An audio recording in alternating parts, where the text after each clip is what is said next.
Our next speaker for the morning is Mr. M.A.K.P Singh from Ministry of Power, Government of India. And I would like to call sir. Good morning, everyone. My colleague from TCIL and IOCL on the dais with me, and my friends. First of all, I would like to clarify that I am no more in Ministry of Power. I have retired this June 24, and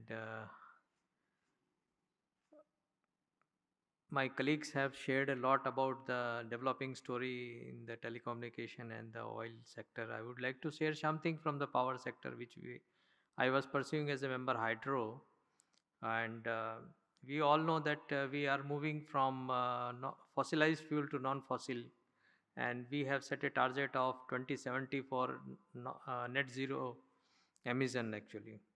So in that regard, I would like to share that we had a growing story of thermal plants, be it coal based or gas based. Now we are just moving towards more greener power actually coming from solar, wind, and hydro.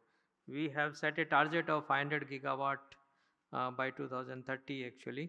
And right now we have a capacity, installed capacity of 90 gigawatt in the solar and 50 gigawatt of wind, which will progressively grow in the coming days. And these sources uh, from hydro, besides hydro, like this wind and solar, they have a nature of intermittency actually. They generate only when, like solar generate only when the daylight is there actually, and the wind generates when the wind is there. So what about the round the clock supply to the consumer actually? For any nation, the story developing strength of the nation depends on its GDP growth rate actually. But GDP growth rate is highly correlated with the power sector growth rate actually, the power demand. Right now, our country's per capita power consumption is 1200 units per year only, which is one third of the world's average actually. So we are at a very bottom, and in coming days, it's going to increase very rapidly with more and more consumers moving to more over luxury goods, and goods like even the EV vehicles will add on to our power demand. So we are have to have more and more supplies from these type of resources where we can save the resources, limited resources, coal and oil, for much better use in other sectors. But how to meet the challenges from these resources which are of a variant nature? So that's why we are more stressing on development of hydro in the country. And in the hydro we have two types of now schemes actually. One is the river based schemes, in which we have some of them are run of the river projects, and some of them are designed as storage projects. We all know of the Bakra, Nangal Dam, and Nagarjun Sagar, Irakund, and Sardar Sarovar. These were the big projects, and these are projects are helping us to make the evening peak shortage and morning peak shortages whenever we have the peaks actually. So that's why we want to develop more and more storage projects to match up with the requirement during the peaks coming up when solars and the winds are not available. The other story that is developing is the pump storage schemes. Now, where we have a lower reservoir and upper reservoir, where we pump the water during when we have the excess power from the bottom reservoir to up reservoir, and generate the power during the evening peaks when we need those power, or in the times when there is the shortage of generation from the conventional sources actually. So these schemes can be like on the river also and upstream also. We have some schemes of 4,700 megawatt on the river actually, but only few of them are very successful schemes like Purlia, Gadgar. But many of the schemes, though they were planned and commissioned, but still not function, like Sardar Sarovar, which is having a installed capacity of 1200 megawatt actually. So we right now are pushing very hard on these schemes in the Ministry of Power to have such schemes. Right now we are working on the DPRs of 60,000 megawatt projects, which are going to be commissioned in another 6 to 7 years actually. Some of the schemes which are in very advanced stage of commissioning is Pinapuram.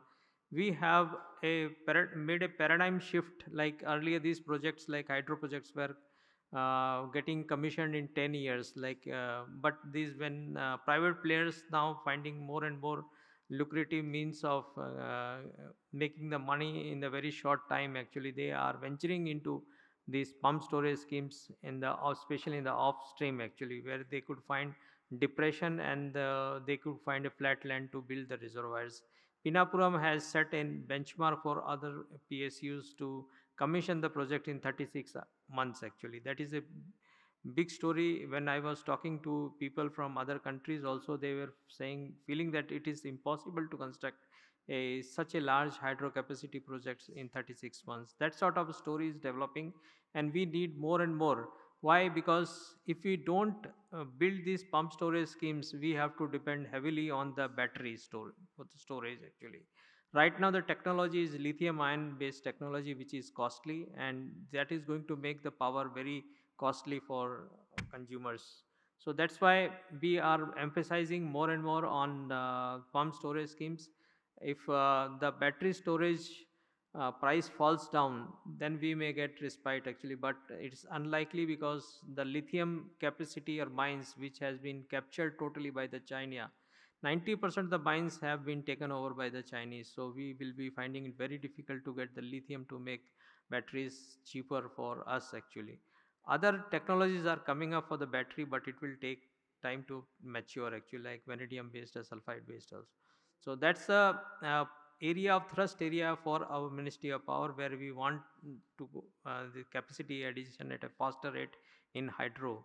But there are many challenges, as you have seen very recently. The landslides are damaging our projects. Like last year, one of our Tista 3 project of 1200 megawatt got washed away, actually. And recently there is a slide which has damaged our NHPC power project of 500 megawatt, Tista 5, actually, when it mass fell on the powerhouse, actually.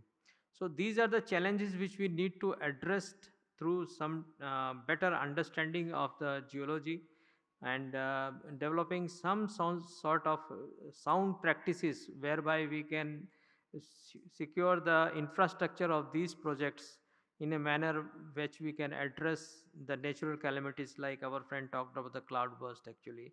Like we cannot predict this cloud burst. So at least whenever this cloud burst, this heavy rain is there or gulf is there, we are able to keep our infrastructure secure.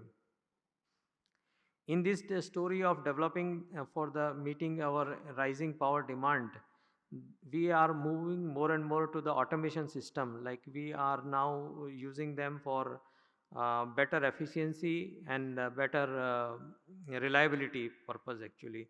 More and more systems are getting automated, and you are reaping the benefit of this, in the terms of that you are getting now a more reliable power supply. Now you are finding very few instances of shutdown, actually, and power outages. It's all because of these efforts made by our utilities, distribution utilities, to make our system more reliable through use of more automation systems, whereby we are using more and more IoT devices also, and control systems. These control systems are having the chips, actually. They are not manufactured in India, actually. They are manufactured in the countries of concern for us, like China, and in fact some of them are in most of them are in Taiwan, actually. So we are in a very situation where we want to automate, but we have to secure our infrastructure from our countries of concern, actually. Like our bordering countries also, they are staging cyber attacks through this cyber supply chain, actually. Like embedded malware through in this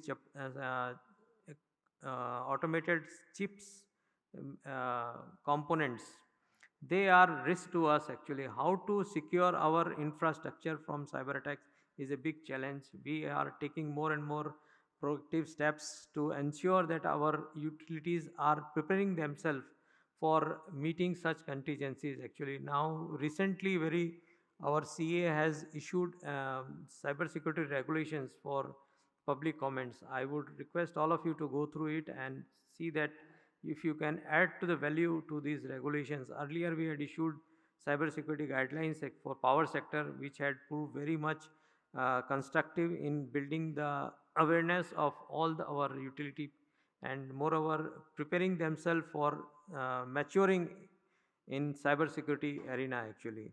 We- this these regulations and guidelines, they have opened up many job opportunities for many of the peoples to work in the cybersecurity area. Like we have mandated CISOs actually, so this has opened up job opportunities for the young people to take up a job of CISOs. And even we are forcing our top officials to be aware of cybersecurity. Earlier, the people at the top management level, they were not aware of the cybersecurity. So we have mandated that the board people also should be involved in taking decisions of cyber risk management plans actually. That way they will be driving the from top to the bottom, so that the bottom people can deliver their the results actually. Other area of concern in the cybersecurity is that we don't have the people to audit our systems actually. We have planned our system in a manner in which we understood, and we all know that these infrastructure in the power sectors are a long term investment, and having long time span lifespan of 35 years. In these 35 years many changes comes, technology changes, architecture changes. So they add on to our risk, and how to control, how to manage those risks is a big challenge. That's why we are seeking regular reviews and regular audits. But very sad to say that we don't have the domain experts in the auditor cyber fraternity, so that we people ourselves should be able to carry out our internal audit, so that we can tell our management about the risks that are there actually. The buzzword today is the ransomware attack. Many of the utilities have faced the ransomware attack, but it is a very when we are in a very competitive market, we cannot just pay the ransom, that amount that they are demanding. You all know the case of recent colonial gas pipeline attack actually, where even after paying the ransom, they could not get their data back actually, and they have to build the system from the back scratch. So that these are the efforts which are need attention of the top management and people like who can come up for innovative solutions actually. So we are working on cyber capability maturity model actually. We are uh, we are trying to understand how mature they are, each utility is actually.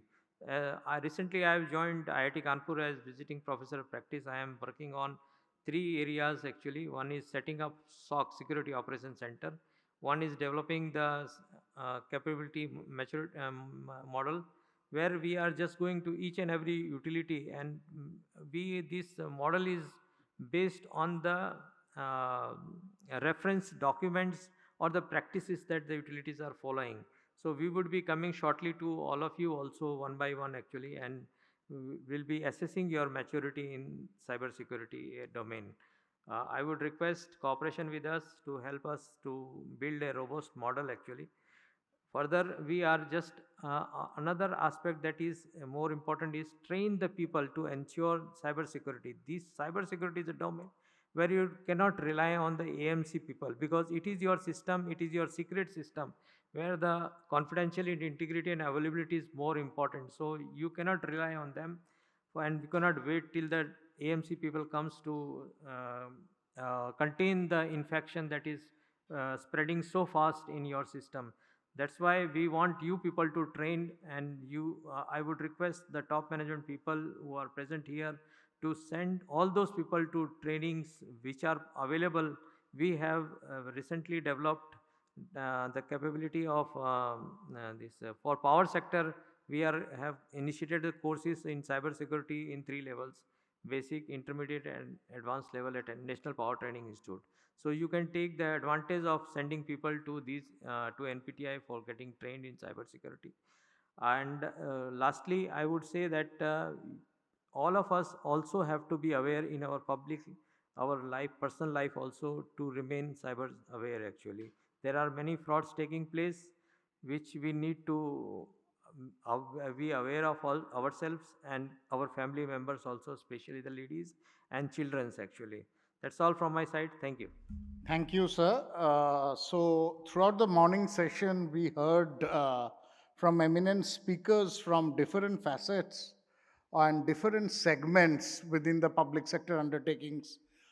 We heard from the police, Delhi Police, one of the premier investigating agencies of the country, about trafficking, then about the licensing and how technology is being leveraged there. We heard from Chris, the technology arm of the Indian Railways, the largest public sector organization in India, about how the different apps are being leveraged for consumers. We heard from TCIL about different long distance telecom based use cases which are being effectively leveraged. We heard from Indian Oil, which has been at the forefront of technology about effective cloud deployment as well as different sustainability campaigns which they are undertaking.